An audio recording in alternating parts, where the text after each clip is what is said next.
Hi friends, అందరికీ నమస్కారం అండి. కేంద్ర ప్రభుత్వం అయితే ప్రజలందరికీ గుడ్ న్యూస్ అండి. ఇక్కడ కొత్త పెన్షన్ స్కీమ్ సంబంధించి ఏదైతే 60 ఏళ్ళు నిండితే చాలు నెలకు 20,000 రూపాయలు అయితే పొందవచ్చట.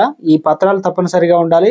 అర్హతలు అయితే ఇవే. సో మొత్తానికి ఏమేమి ఉండాలి, ఎలా అప్లికేషన్ చేసుకోవాలా, సో దీనికి సంబంధించి కంప్లీట్ ఇన్ఫర్మేషన్ అనేది ఈ వీడియోలో మనకు దొరుకుతుందండి. సో పూర్తిగా చూడండి, ఇన్ఫర్మేషన్ అర్థమవుతుంది. మొదటిసారి ఛానల్ వస్తే సబ్స్క్రైబ్ చేసుకొని బెల్ బటన్ యాక్టివేట్ చేసుకోండి.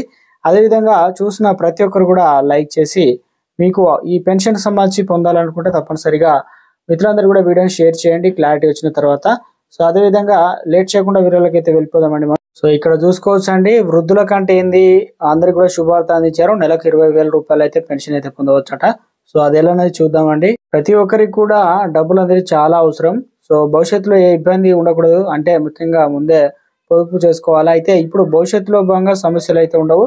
60 ఏళ్ళు దాటిన తర్వాత పనిచేసి డబ్బులు సంపాదించలేని పరిస్థితిలో ఆదాయం వచ్చేలా ప్లాన్ చేసుకోవాలి. అయితే ఇది చాలా ముఖ్యం. మొత్తానికి ఇక్కడ చూసుకోవచ్చండి, పదవి విరమణ తర్వాత నెలవారీ ఆదాయం ఏదైతే పొందడం అంత ఈజీ కాదు కనుక వాళ్ళందరికీ కూడా మేలు చేసేలా ప్రభుత్వం ఒక పథకాన్ని తీసుకొచ్చింది. అదే సీనియర్ సిటిజన్ స్కీమ్ అయితే ప్రభుత్వం ప్రారంభించింది అనమాట. 5 ఏళ్ల మెచ్యూరిటీ ఉండే స్కీమ్ రిటైర్మెంట్ తర్వాత స్థిరమైన ఆదాయాన్ని పొందే విధంగా సహాయపడుతుంది అనమాట.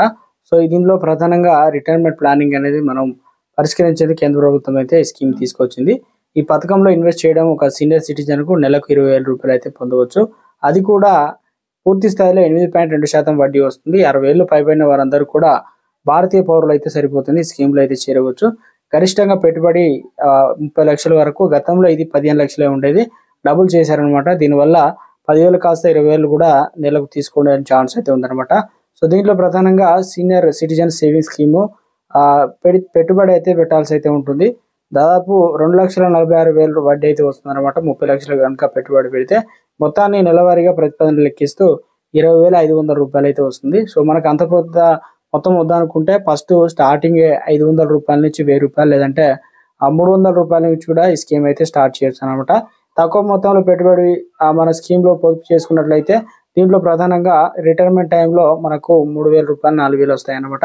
ఎంత ఎక్కువ పెట్టుబడి మనం స్కీమ్లో పొదుపు చేసుకుంటే రిటైర్మెంట్ అయినాక అంత బెనిఫిట్ అయితే ఉండబోతుంది.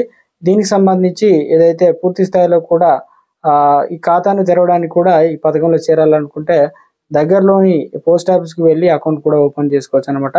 సో మొత్తం మీద అయితే దీనికి సంబంధించి మన పత్రాలు ఏమేమి ఉండాలి, ఇలాంటి స్కీమ్ ఉందా లేదా తెలుసుకోవాలంటే పోస్ట్ ఆఫీస్కి అయితే తప్పనిసరి అయితే వెళ్ళాల్సి అయితే ఉంటుంది. ఇందులో మనకు మన ఆధార్ కార్డు, రేషన్ కార్డు, దాంతోపాటు బ్యాంక్ అకౌంట్, ఇక తగిన పత్రాలతో పాటు ఫోటో అయితే ఇవ్వాల్సి అయితే ఉంటుంది అనమాట.